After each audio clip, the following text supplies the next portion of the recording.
नमस्कार दोस्तों, आप सबको तुलसी विवाह की बहुत बहुत बधाई।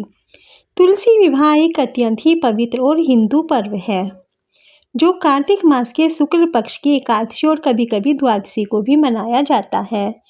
इस दिन माता तुलसी के पवित्र पौधे का और शालिग्राम स्वरूप का विवाह संपन्न कराया जाता है। दोस्तों, आइए समझते हैं तुलसी विवाह क्यों किया जाता है और इसकी क्या पवित्र कहानी है।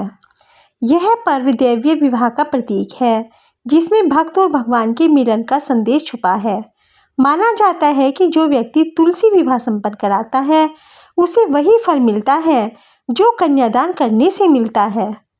और इसी दिन तुलसी विवाह के साथ ही मांगलिक कार्यों जैसे शादी, गृह प्रवेश, यज्ञ आदि का शुभ समय शुरू हो जाता है जो चतुर्मास की समाप्ति को दर्शाता है।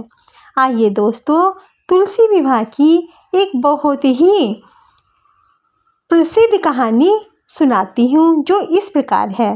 बहुत समय पहले एक असुर था जिसका नाम जालंधर था। वह बहुत ही शक्तिशाली था क्योंकि उसकी पत्नी वृंदा अत्यंत ही पतिव्रता थी। उसकी पतिव्रता की शक्ति से ही जालंधर को कोई भी देवता हरा नहीं पाता था। वृंदा भगवान विष्णु की परम भक्त थी और अपने पति के लिए निरंतर तपस्या करती रहती थी। उसी तपस्या के और सतीत्व के बल से जालंधर अपराजय बन गया।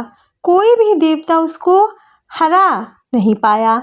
देवता उसकी शक्ति से भयभीत हो गए। भगवान शिव भी उसे युद्ध में नहीं हरा सके। तब सब देवताओं ने मिलकर एक उपाय सोचा कि अब विष्णु भगवान के पास चला जाए। तब वे सब विष्णु भगवान के पास गए और जाकर उनसे कहा, हे भगवान, अब आप ही हमारी सहायता कर सकते हैं, कृपया हमारी सहायता करें। भगवान विष्णु ने एक योजना बनाई। उन्होंने जालंधर का रूप धारण किया और वृंदा के सामने पति रूप में प्रकट हो गए।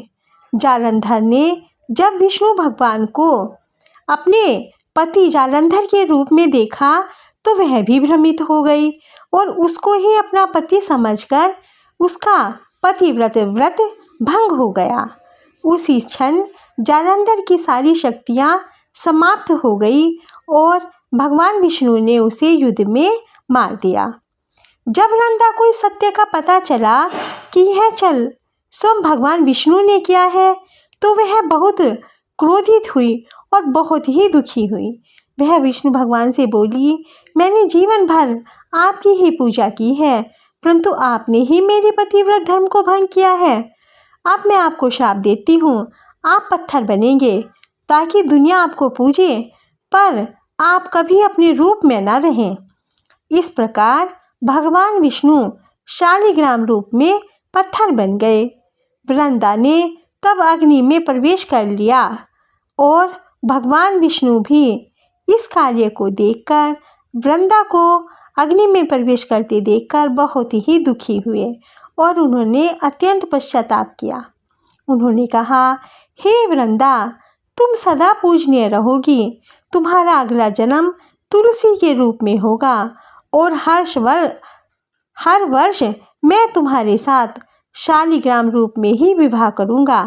इस प्रकार वृंदा तुलसी बन गई और भगवान विष्णु ने शालिग्राम रूप धारण कर लिया। तभी से तुलसी विवाह की परंपरा का आयोजन हुआ। इस दिन तुलसी के पौधे को दुल्हन की तरह सजाया जाता है। उस पर चुनरी, गहने, सिंदूर आदि चढ़ाए जाते हैं। शालिग्राम जी को वर के रूप में सजाया जाता है। मंत्रोच्चारण, आरती और विवाह संस्कार आदि के बाद फेरे करवाए जाते हैं।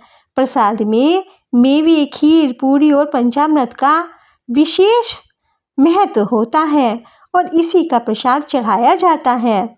अब ये देखिए दोस्तों, तुलसी विवाह से क्या फल मिलता है। तो दोस्तों आइए बताती हूँ। परिवार में शांति और सुख समृद्धि आती है। अविवाहित कन्याओं को योग्य वर प्राप्त होता है। घर में जितनी भी नकारात्मकता होती है, जितने भी रोग होते हैं, तुलसी विवाह से वे सब नष्ट हो जाते हैं। जो व्यक्ति तुलसी विवाह कराता है उसे हजारों यज्ञों के समान पुण्य फल प्राप्त होता है। दोस्तों, तुलसी विवाह में यही सिखाता है कि भक्ति, सतीत्व और ईश्वर के प्रति प्रेम अमर होता है। यह दिव्य प्रेम और समर्पण का उत्सव है जहाँ तुलसी और विष्णु भगवान का मिलन होता है, भक्त और भगवान का मिलन होता है। तो दोस्तों, कैसी लगी आपको ये तुलसी विवाह की कहानी? इस कहानी ने आपके दिल को छुआ है तो प्लीज़ मेरे चैनल को लाइक और सब्सक्राइब करना बिल्कुल ना भूलें। नमस्कार दोस्तों, फिर मिलते हैं अगली कहानी में। Thank you.